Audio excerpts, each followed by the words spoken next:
Today we are going to see the God who sees us. இன்றைக்கும் நாம் நம்மை காண்கின்ற தேவனை குறித்து நாம் பார்க்க போகிறோம். The God who sees you and me. உங்களையும் என்னையும் காண்கின்றதான தேவன். And Genesis 16 verse 1.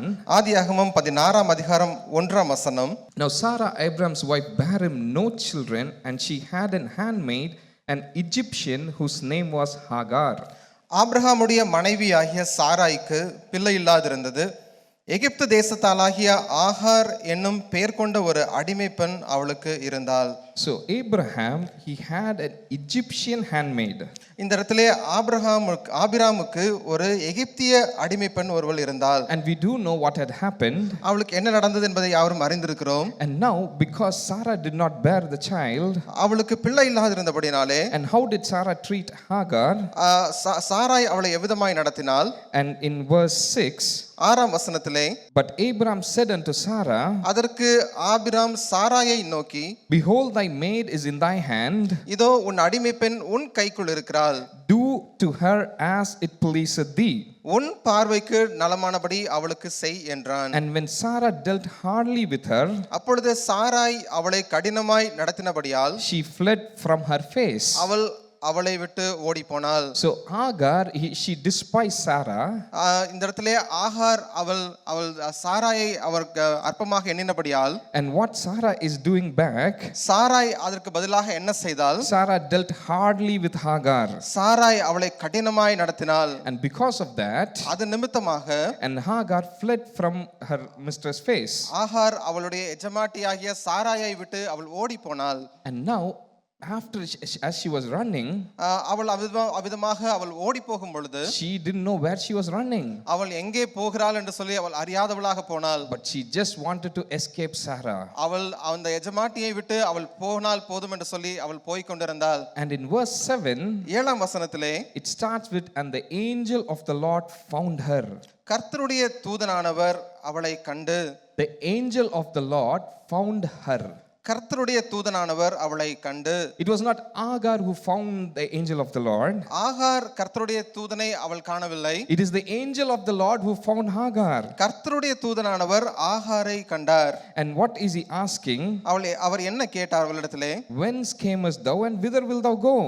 ஆகாரே, எங்கே இருந்து வருகிறாய், எங்கே போகிறாய்? And what was her answer? அவள் அதுக்கு என்ன சொன்னாள்? She didn't know, and she just said, I flee from the face of my mistress Sarah. அவள் சொன்னாள், நான் என் நாச்சியாராகிய சாராயை விட்டு ஓடி போகிறேன் என்றாள். And the angel of the Lord, அப்பொழுது கர்த்தருடைய தூதனானவர், and this counsel not many would like it, இந்த ஆலோசனையை நாம் அதிகமான பேர் விரும்ப மாட்டோம். and what angel of the Lord is saying to her? இந்த கர்த்தருடைய தூதனானவர் அவளுக்கு என்ன சொன்னார்? Return to thy mistress and submit thyself under her hands. நீ உன் நாச்சியாரண்டைக்கு திரும்ப போய் அவள் கையின் கீழ் அடங்கி இரு என்றார். And we are not going to go in detail in this incident. இந்த சம்பவத்திற்குள்ளாக நாம் அதிகமாய் கடந்து போக போவதில்லை. But Hagar had an encounter with the angel of God. ஆனால் இந்த இடத்திலே ஆகார் கர்த்தருடைய தூதனை அவள் சந்தித்தாள். And once she met the angel of the Lord, அவள் கர்த்தருடைய தூதனானவரை சந்தித்தபோது, and she received the counsel from the angel, அந்த கர்த்தருடைய தூதனுடைய ஆலோசனையை அவள் பெற்றாள். and based on this, in verse 13, அது நிமித்தமாக 13ஆம் வசனத்திலே, and she said, she called the name of the Lord that spake unto her, thou God seest me. தன்னோடே பேசின கர்த்தருக்கு நீர் என்னை காண்கின்ற தேவன் என்று பெயரிட்டாள். Now Hagar is giving a name to God who spoke with her. அவளோடு கூட பேசினதான தேவனுக்கு இந்த இடத்திலே ஆகார் ஒரு பெயரிட்டாள். She is naming him as El Roi. நீ எல்ரோயி என்று சொல்லி அவள் பெயரிட்டாள். And she is naming him as thou God seest me. நீர் என்னை காண்கின்ற தேவன் என்று பெயரிட்டாள். And she is saying this based on the encounter that she had with the angel.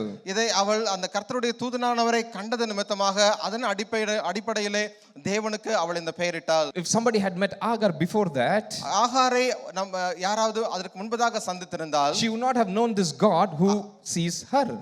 அவளை காண்கின்றதான தேவனை அவள் முன்பதாக அறிந்திருக்க மாட்டாள். It was the encounter with angel that prompted her to say that this is a God who sees me. அந்த கர்த்தருடைய தூதனானவரோடு கூட அவள் கொண்டதான அந்த சந்திப்பு தேவன் அவளை காண்கின்றதான தேவன் என்று சொல்லி அவள் பெயரிட செய்தது. She was not even praying to God. அவள் தேவனை நோக்கி அவள் ஜெபம் பண்ணவில்லை. She just was running away from her mistress. அவள் தன்னுடைய நாச்சியாரை விட்டு அவள் ஓடி போய் கொண்டிருந்தாள். And it was the angel of the Lord that found her. அந்த கர்த்தருடைய தூதனானவர் அவளை கண்டார். And She was not even the wife of Abraham, அவள் ஆபிரகாமுடைய மனைவியாகவும் இருக்கவில்லை.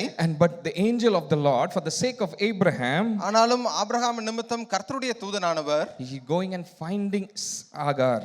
அவர் சென்று ஆகாரை அவர் கண்டுபிடித்தார். And it is this encounter, இந்த சந்திப்பு, she is talking this God about the thou God seest me. இந்த சந்திப்பு ஆகாரை கர்த்தருக்கு நீர் என்னை காண்கின்றதான தேவன் என்று சொல்லி பெயரிடச் செய்தது. So this truth that thou God who seest me, நீர் என்னை காண்கின்ற தேவன் என்கிறதான இந்த பெயர், this is a truth that we all know. இந்த சத்தியத்தை நாம் யாவரும் அறிந்திருக்கிறோம். But what causes us to say that this God thou seest me? ஆனால் நம்முடைய வாழ்க்கையிலே நீர் என்னை காண்கின்றதான தேவன் என்று சொல்லி நம்மை சொல்லச் செய்வது எது?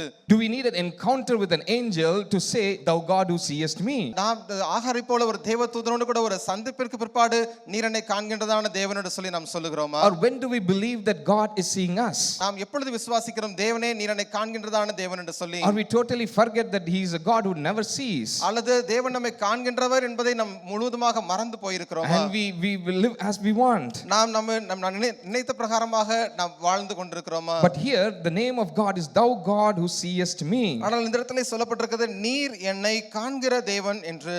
And here Hagar named the God as thou God seest me. இந்த இடத்திலே ஆகார் அவள் தேவனுக்கு பெயரிட்டால் விதமாக நீர் என்னை காண்கிற தேவன்.